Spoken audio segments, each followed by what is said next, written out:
Greetings. Relationship tip.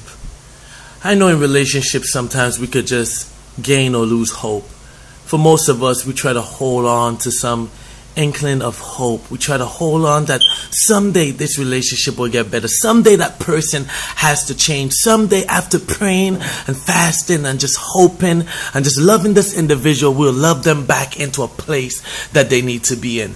Well, I'm here to let you know that yes, it's always good for us to have hope, and yes, we can always make a difference, but understand that your changing does not mean that the situation is going to change. You changing in the situation will change the way you view the situation, but it cannot necessarily change the temperament of that individual. You cannot make someone convert or change and become committed to something that you just hope for.